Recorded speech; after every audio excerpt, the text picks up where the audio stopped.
ప్రభువైన యేసుక్రీస్తు నామములో అందరికీ వందనాలు తెలియచేస్తూ ఉన్నాను.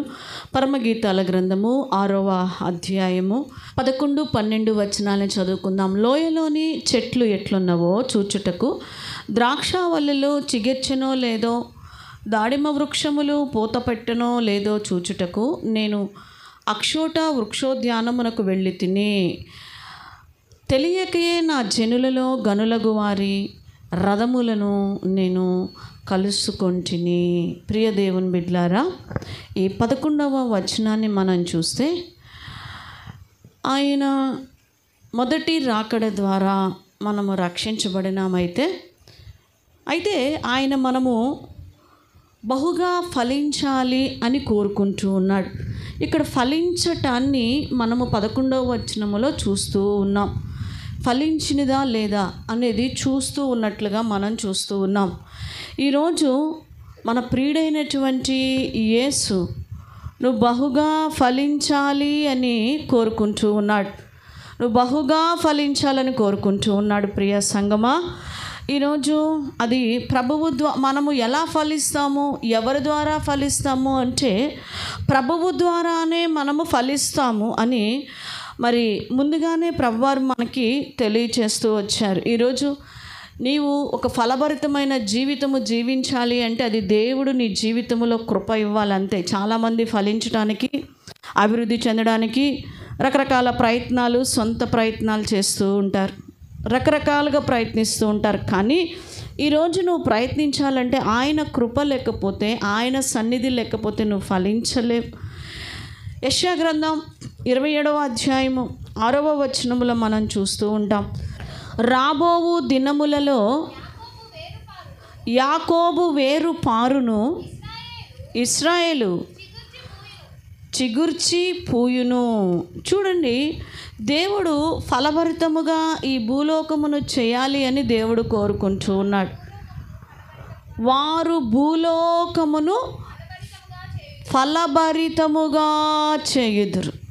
ఈరోజు నువ్వు నిజంగా దేవుని యొక్క బిడ్డగా నీ జీవితంలో నీవు ఫలిస్తున్నావు, ఆత్మీయంగా నీవు వర్ధిల్లుతూ ఉన్నావు, నువ్వు ప్రార్థన చేసుకుంటున్నావు, నువ్వు ప్రభువుని ఎరిగి ఉన్నావు, మంచిదైతే ఈ భూలోకమును కూడా మనం ఎలా చేయాలంట?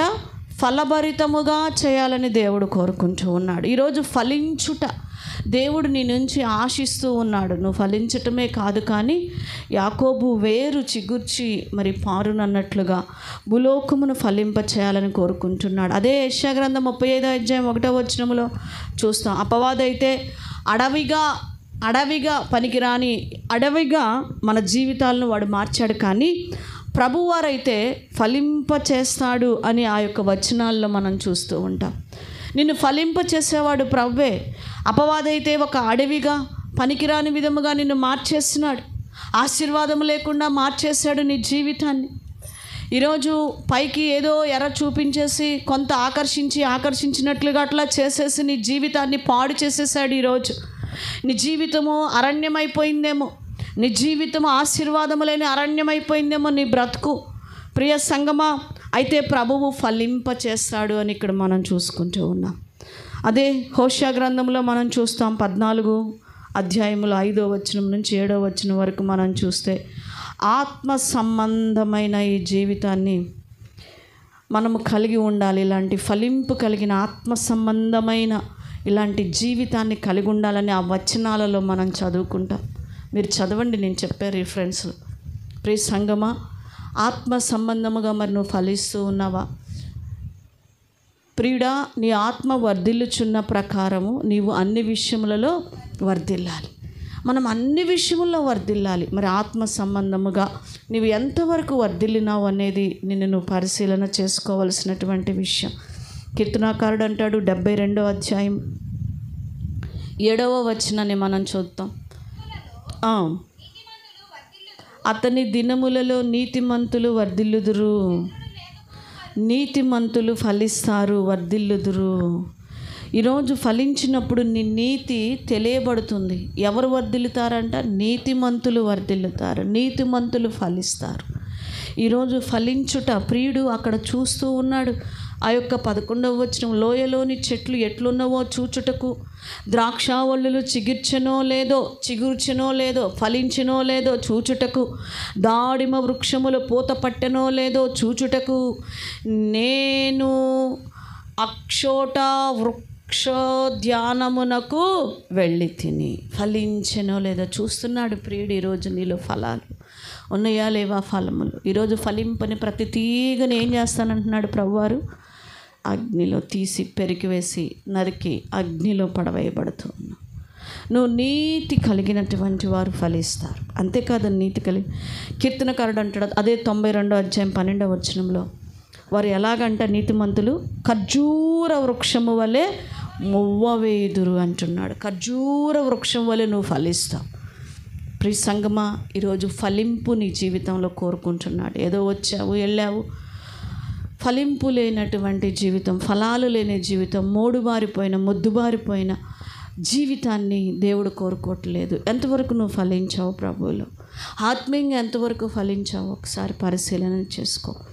ఫలించిన తర్వాత చూడండి ప్రభువారు అక్కడ ఒక మాట చదువుతూ ఉన్నాం, 12వ వచనం, తెలియకయే నా జనులలో గనులగు వారి రథములను నేను కలుసుకుంటుని అంటున్నాడు. గనులగు వారు ఇలాంటి ఘనమైన పరిచర్య జరిగించాలి. ఎలాంటి ఘనమైన పరిచర్య? ఫలించేటువంటి ఘనమైన పరిచర్య, ఫలభరితమైన ఆత్మ సంబంధమైన జీవితము నీలో ఉన్నప్పుడు ఘనమైన బిడ్డగా నిన్ను ప్రభువారు ఎదుర్కోబోతూ ఉన్నాడు. ఈరోజు గనులైన వారిని నేను కలుసుకుంటుని అంటున్నాడు. ప్రియ సంగమ, నిర్గమకాండంలో చూస్తాం 35వ అధ్యాయములో 5వ వచనములో 22వ వచనంలో మనం చూస్తాం. వీరు అందరూ కూడా అక్కడ ఉన్నటువంటి సమూహం అంతా ఇష్టపూర్వకంగా సంతోషంగా శత్రువుతో యుద్ధము చేయటానికి పూనుకున్నారు. శత్రువుతో యుద్ధము చేయటానికి వారికి వారుగా ఎవరి బలవంతము లేకుండా సంతోషముగా పూనుకున్న వారిని అక్కడ మనం చూస్తాం. వీరే దేవుని దృష్టిలో గనులైన వారు. ఈరోజు ఎవరు నిన్ను బలవంతం చేయకూడదు అపవాదితో పోరాడటానికి. ఈరోజు దేవుని పక్షముగా నువ్వు యుద్ధములు చేయడానికి, దేవుని పక్షముగా నువ్వు పరిచర్య చేయడానికి, అపవాదికి ఎదురుగా నువ్వు నిలబడడానికి నిన్నెవరు బలవంతం చేయకూడదు. నీకు నువ్వుగా సంతోషంగా దేవుని కొరకు నువ్వు ముందుకు రావాలి, సమర్పించుకోవాలి. ఈరోజు సమర్పణ కలిగిన జీవితం నీలో ఉండాలి. సంవత్సరాలు గడిచిపోతున్న ఒక సమర్పణ లేదు నీ జీవితంలో. ఏ రోజు కూడా సణుక్కుంటూ చేస్తావు దేవుడి పని, సణుక్కుంటూ ఉంటావు, దేవుడికి సణుక్కుంటూ ఇస్తుంటావు, సణుక్కుంటూనే కూర్చుంటావు. ఈరోజు నీ జీవితంలో సణుగుడును నువ్వు మానాలి. సంతోషముగా ఇష్టపూర్వకముగా ప్రభు పక్షంగా యుద్ధము చేయడానికి నువ్వు వెళ్ళాలి. ఏమండి, దావీదుని ఎవరైనా బలవంతము చేసినారా? లేదు. దావీదు తనకు తానుగా యెహోవాదే యుద్ధము, యెహోవాదే జయమని సంతోషంగా యుద్ధానికి అంత పెద్ద గొల్యాతును చూసి ఎక్కడ భయపడకుండా వెళ్ళాడు. చచ్చిపోవడానికి కూడా ఇష్టపడ్డాడు. ఒకవేళ ఆయన చేతిలో చచ్చిపోవడానికి కూడా ఇష్టపడ్డాడు. యెహోవాదే యుద్ధము, యెహోవాదే జయం, అంతే, ఆయనే చూసుకుంటాడన్నాడు. ప్రియ సంగమా, వారు గనులైన వారు, సణుక్కొనక దేవుని కొరకు పరిగెత్తేవారు గనులైన వారు. ఆ గనులైన వారిని ఎవరు కలుసుకుంటున్నారు? ప్రియుడు. న్యాయాధిపతుల గ్రంథం 5 అధ్యాయం 2:9 కూడా చూస్తాం. ప్రభువు కార్యాన్ని ఆనందముతో జరిగించి గనులైనారంట వీళ్ళు. ఆనందముతో జరిగించినటువంటి గనులైనారు వీళ్ళు. వీరు గనులు ప్రభువు దృష్టిలో. వారు సంతోషముగా ఉన్నట్లుగా అక్కడ కూడా మనం చూస్తూ ఉన్నాం. అంతేకాదు, మూడవదిగా మనం చూద్దాం దినవృత్తాంతాల 1వ గ్రంథం 9వ అధ్యాయం 19వ వచనం. ఇంకా గనులైన వారి గురించి ఇక్కడ మాట్లాడుతూ ఉన్నాడు. ప్రభు కలుసుకునే గనులైన వారు.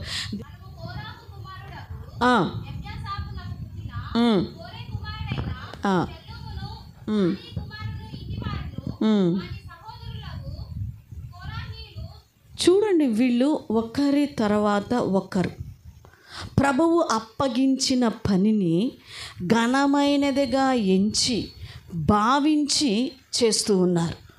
ఒకరి తర్వాత ఒకరి సంతానం తర్వాత ఒకరి సంతానం. వారి పితరులు యెహోవా పాళెమునకు కాచి ఉన్నారు. చూడండి, ఒక్కరి తర్వాత ఒకరు అది ఆ పనిని ఘనమైనదిగా ఎంచి చేస్తూ ఉన్నారు. మనమైతే మేము ఎప్పుడు ఇదే పని చేయాలా, ఎప్పుడు ఇదే చేయాలా, ఎప్పుడు ఇలానే ఉండాలా, ఎప్పుడు మేమే తేవాలా, ఎప్పుడు మేమే చూడాలా అనుకుంటూ ఉంటాం కదా.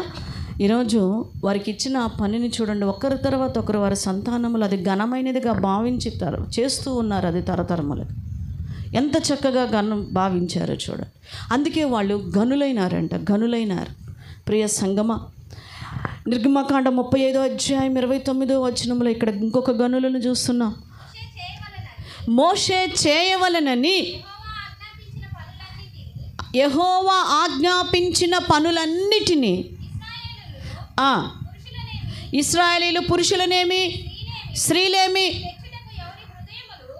తెచ్చుటకు ఎవరి హృదయములు వారిని ప్రేరేపించెను వారందరూ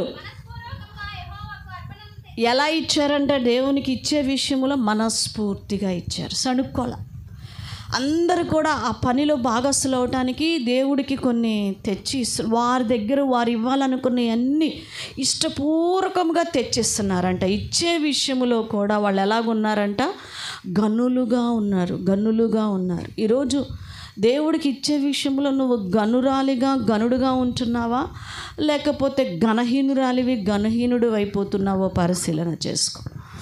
ఎలా నిన్ను ప్రభువు దర్శిస్తాడు? గనులైన వారిని ఆయన దర్శించినట్లుగా కలుసుకున్నట్లుగా చూస్తూ ఉన్నా. ఇచ్చే విషయంలో కూడా నువ్వు సణుక్కోకూడదు. మన మలాకీలో కూడా చూస్తాం కదండి, సణుక్కొనకయు గొణుక్కొనకయు చక్కగా ఇవ్వాలి దేవునికి. ఈరోజు ఏదైనా సరే సంఘములో ఏదైనా ఒక కార్యము జరుగుతుందంటే, ఒక కార్యములో పార్టిసిపేట్ అవ్వడానికి 100 సార్లు సణుక్కుంటూ ఇస్తూ ఉంటావు నువ్వు. అట్లా చేయకు సంఘములో. ఈరోజు దేవుడు నీ దగ్గర ఉన్నది, నీకు ఇవ్వాలనిపించింది, నీ దగ్గర ఉన్నది హృదయపూర్వకంగా ఇవ్వు. దాచుకొని అననీయ సప్పీరాలలా దాచుకొని ఇవ్వటానికి ప్రయత్నము చేయకు. ఇష్టపూర్వకముగా సంతోషముగా ఘనముగా ఇవ్వు. వారిని గనులుగా దేవుడు ఇక్కడ ఎంచుతున్నాడు. మరొక గనులను చూద్దాం. అదే నిర్గమకాండం 36వ అధ్యాయం 3వ వచనాన్ని చదువుకుందాం. ఆ పని చేయుటకై వారు పరిశుద్ధ స్థలము యొక్క సేవ కొరకు ఇశ్రాయేలీలు తెచ్చిన అర్పణలన్నిటినీ మోషే యొద్ద నుండి తీసుకొనిరి. నమ్మకమైన వారుగా ఉన్నారు ఇక్కడ. నమ్మకమైన వారిగా ఇక్కడ మనం చూస్తూ ఉన్నాం. నమ్మకమైన వారిని గనులుగా ఎంచి బాధ్యతలు మనం అప్పగించాలి. మోషే దగ్గర నమ్మకంగా ఆ బాధ్యతలను తీసుకుని నమ్మకమైన వారికి ఆ బాధ్యతలను మోషే గారు అక్కడ అప్పగిస్తూ ఉంటారు. వారిని గనులుగా ఉన్నారు. ఈరోజు నమ్మకం లేదు, ఏమీ లేదు. పరిచయం తీసుకుంటారు చాలామంది, కనపడరు. మందిరం ఊడుస్తామని నిబంధన చేస్తారు, మందిరం తుడుస్తామంటారు, వాక్యం చెప్తానంటారు, ఆరాధన నడిపిస్తామంటారు. ఇక నుంచి నేను మందిరంలో ఇదిగో ఇలా ఉంటానంటారు, ఇదిగో ఇక నుంచి నేను సేవకు ఇలా వస్తాను, సేవకురాలకి ఇలా తోడ్పడతానంటారు. నిబంధనలు మీరిపోతూ ఉంటారు. నమ్మకము లేదు. ఈరోజు నమ్మకమైన వారిని ఎలాగ ఎంచుతున్నారు? ఇక్కడ పరిచారకులకు బాధ్యతలను అప్పగిస్తున్నాడు మోషే. అనగా వారు ఎంత గనులుగా ఉన్నారో చూడండి. వారిని దేవుడు గనులుగా ఎంచుతూ ఉన్నారు. మరొక నమ్మకస్తులను చూద్దాం. ఎజ్రా గ్రంథం 3వ అధ్యాయం 5వ వచనం. ఆత్మతో సత్యముతో ఆరాధించాలంట. ఆత్మతో సత్యముతో ఆరాధించేవారే ఘనమైనటువంటి ఆరాధన. వారిని గనులుగా ఎంచుతున్నాడు. ఈరోజు ఎలా పడితే అలా ఆరాధించకూడదు. సమరయ స్త్రీతో చెప్తూ సమరయ స్త్రీ ఆత్మతో సత్యముతో దేవుణ్ణి ఆరాధించవలెను అంటూ ఉంటుంది. చూడండి ప్రియ సంగమ, ఈరోజు నువ్వు దేవుణ్ణి ఎలా ఆరాధిస్తున్నావు? దేంతో ఆరాధిస్తున్నావు? నోటితోనూ నాలుకతోనూ కాక క్రియలతో ఆత్మపూర్వకంగా హృదయపూర్వకంగా దేవుణ్ణి ఆరాధించాలి.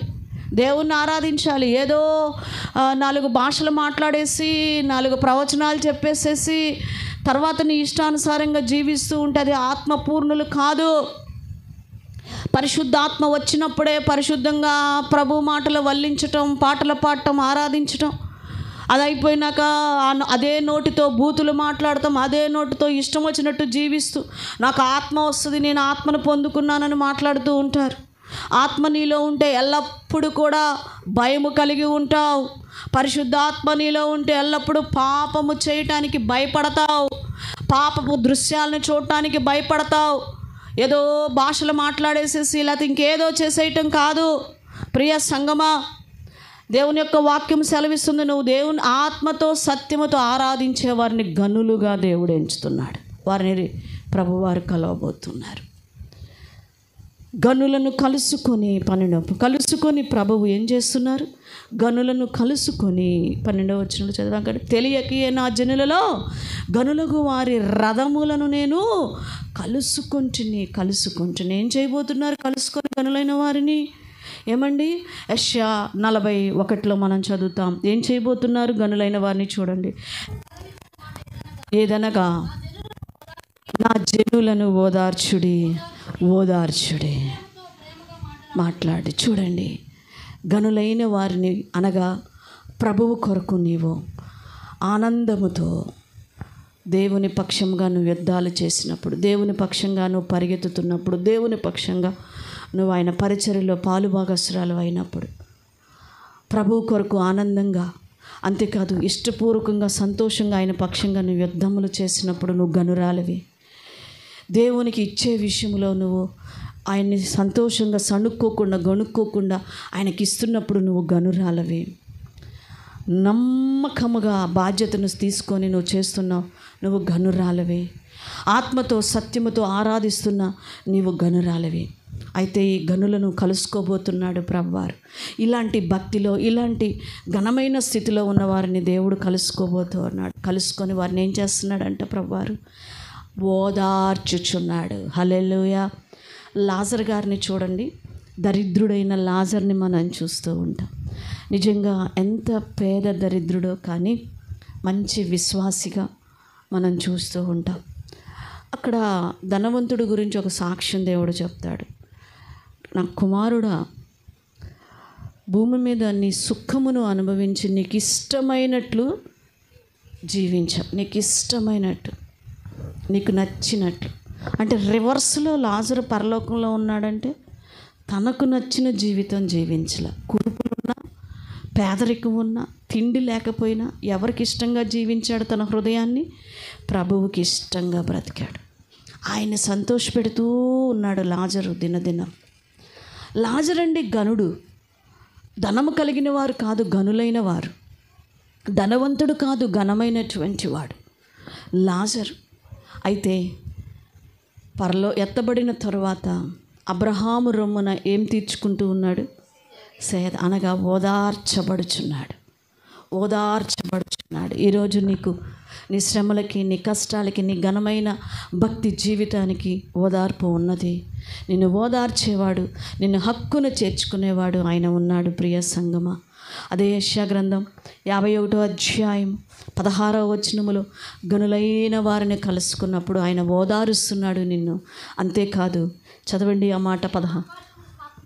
స్థాపించినట్లును వేయునట్లును నా జనము చెప్పునట్లును ఉంచి నా చేతి నీడలో కప్పి ఉన్నాను. హల్లెలూయా. ఆయన చేతి క్రింద నిన్నేం చేస్తున్నాడో తెలుసా? కలుసుకొని కాపాడుతున్నాడు. కప్పటం అంటే కాపాడటం. నిన్ను కలుసుకున్నప్పుడు చూడండి ప్రియ సంగమా, ఆయన దినదినము నిన్ను కలుసుకుంటూనే ఉన్నాడు. నిజంగా నువ్వు ప్రార్థన చేసుకుంటున్నప్పుడు నువ్వు ఎవరితో మాట్లాడుతున్నావు? నీ ప్రియునితోనే మాట్లాడుతున్నావు, నీ దేవునితో. మరి నువ్వు బైబిల్ చదువుకుంటున్నప్పుడు ఎవరు నీతో మాట్లాడుతున్నారు? ఎవరు కలుస్తున్నారు? నీ ప్రియుడు నిన్ను కలుస్తూ ఉన్నాడు. ఆయన వాక్యం ద్వారా, పరిశుద్ధ గ్రంథము ద్వారా దేవుడు నీతో మాట్లాడుతూ ఉన్నాడు. ఆ మాట మనల్ని ఓదారుస్తుంది. ఆ మాట మనల్ని ఆ శ్రమల్లో నుంచి కప్పుతుంది మనల్ని కదా. ఎంత చక్కని మాట. అదే యెషయా 52:6 తన ప్రజలను, ఆయన గనులను కలుసుకున్నప్పుడు అంటే ఆయన అంగీకరిస్తున్నట్లుగా అక్కడ మనం చూస్తూ ఉంటాం. నిన్ను అంగీకరించబోతూ ఉన్నా. భూమి మీద దేవుని నమ్ముకున్నందుకు ఎంతమంది నిన్ను తృణీకరించారో నిన్ను అంగీకరించకుండా. నీ ప్రేమను, నీ జీవితాన్ని ఎంతమంది తృణీకరించారో మాకు అవసరం లేదని నాకు తెలియదు సంఘం. అయితే నీ ఘనమైన ఆ భక్తి జీవితాన్ని దేవుడు చూచి నిన్ను అంగీకరించబోతూ ఉన్నాడు. హల్లెలూయా. అంతేకాదు, అదే యెషయా గ్రంథం 53వ అధ్యాయం 5వ వచనంలోను, రోమాపత్రిక 11:27 కూడా చూస్తాం. భక్తిహీనతను తొలగించి పాపమును పరిహరిస్తాను అంటూ ఉన్నాడు. వారందరినీ రక్షిస్తాను అంటున్నాడు. అందరినీ ఏం చేస్తాడంటే గనులైన వారందరినీ రక్షిస్తాను అంటూ ఉన్నాడు. అదే యెషయా గ్రంథం 63:8 అంటాడు, అబద్ధికుడైన సాతాను నుండి, అబద్ధముల నుండి కూడా మనల్ని ఏం చేస్తానంటున్నాడు, రక్షిస్తాను అంటున్నాడు, గనులైన వారిని. ప్రియ దేవుని బిడ్డ, ఈరోజు గనులైన వారిని ప్రియుడు కలుసుకుంటున్నాడు. యెషయా 65:22 అంటాడు, కలుసుకొని వారిని శ్రేష్టమైన వారిగా చేసి నిత్య జీవము నేను ఇవ్వబోతున్నాను అంటున్నాడు. హల్లెలూయా. ఈరోజు మరి ఘనమైన భక్తి జీవితము నీలో ఉన్నదా? ఘనహీనముగా ఉన్నావా? మనము పాత్ర గురించి ధ్యానిస్తాం. ఘనమైన పాత్ర కదా, ఘనతకు ఉపయోగించబడిన పాత్ర, ఘనహీనమైన పాత్రని మనం చూస్తాం. ఘనహీనమైనటువంటి పాత్రగా నీవు ఉన్నావా? ప్రభువుని ఘనపరిచే పాత్రగా, ప్రభు పక్షంగా సణుక్కొనక గొణుక్కొనక యుద్ధములు చేస్తూ, పరిచర్యను నమ్మకంగా చేస్తూ, ప్రభువుకి నమ్మకంగా సణుక్కోక ప్రభువుకి చక్కగా సంతోషంగా ఇస్తూ ప్రభువుని మహింపరుస్తూ ఉన్నావా? ఎలా ఉన్నావో ఒక్కసారి మనల్ని మనం పరిశీలన చేసుకుందాం. భక్తి జీవితంలో ముకరించి కళ్ళు మూసుకొని దేవుని సన్నిధిలో ప్రార్థన చేసుకుందాం. పరిశుద్ధుడు, ఆ ప్రేమ కలిగిన మా ప్రియ పరలోకపు తండ్రి, మీ ఘనమైన నామానికి వందనాలు, స్తుతులు, స్తోత్రాలు చెల్లిస్తూ ఉన్నాం. ఈరోజు మీరు ఫలించామా లేదా అనేది మీరు మమ్మల్ని చూస్తూ ఉన్నారు. ఫలభరితమైనటువంటి భక్తి జీవితాన్ని, ఫలభరితమైనటువంటి ఆత్మ సంబంధమైన జీవితాన్ని మీరు కోరుకుంటున్నారు. ఫలించిన మేము గనులముగా మా జీవితాల్లో మేము జీవించాలి నాయనా. సణుక్కొనక గణుక్కొనక నా ప్రభా, హృదయపూర్వకంగా నీ పక్షంగా మేము నిలబడటానికి, పోరాడటానికి, మా నాయన నీ పక్షముగా అపవాదతో మేము యుద్ధము చేయడానికి, నమ్మకంగా ఉండడానికి నాయన, నీ పరిచర్యను మేము నమ్మకంగా హృదయపూర్వకంగా స్వీకరించి దాంట్లో నమ్మకంగా ఉండడానికి సహాయం చేయండి. సణుక్కొనక మీకు ఇచ్చేవారంగా ఉండడానికి సహాయం చేయండి. ఆత్మతో సత్యముతో ఆరాధించేవారుగా మేము ఉన్నప్పుడు గనులైన వారిని ఒక దినాన మీరు కలుసుకోబోతున్నారు. మీరు కలుసుకున్నప్పుడు మమ్మల్ని ఓదారుస్తున్నారు, మీ హస్తముతో మమ్మల్ని కప్పుచూ ఉన్నారు నా తండ్రి నాయన. నీ ప్రజలుగా మమ్మల్ని అంగీకరించి నా తండ్రి నాయన, ఇదిగో దేవా మమ్మల్ని రక్షించి నా ప్రభువా నాయన, అబద్ధముల నుంచి మమ్మల్ని రక్షించి శ్రేష్టమైనటువంటి నీ ఆశీర్వాదాలతో మమ్మల్ని నింపుతున్నారు ప్రభా. అట్టి కృపను మాకు అనుగ్రహించండి నాయన. మేము గనులుముగా నిన్ను ఘనపరిచేవారిగా మేము ఉందుముగాక. అట్టి జీవితాన్ని మాకు ఇవ్వండి. ఈ పరమ గీతాలలో లోతైనటువంటి సత్యాలను మీరు మాతో తెలియచేస్తూ ఉన్నారు ప్రభా. మేము ఫలించాలి, మేము గనులుముగా నీ కొరకు జీవించాలి నాయనా. నిన్ను నాయనా నీ సన్నిధిలో నిన్ను మహిమపరచాలి. అలాంటి కృపను మాకు అనుగ్రహించి మీ నామానికి మహిమ తెచ్చుకొనమని సర్వశక్తి కలిగిన యేసు నామములో స్తుతిస్తూ ప్రార్థిస్తున్నాం తండ్రి. Amen. Thank you. God bless you.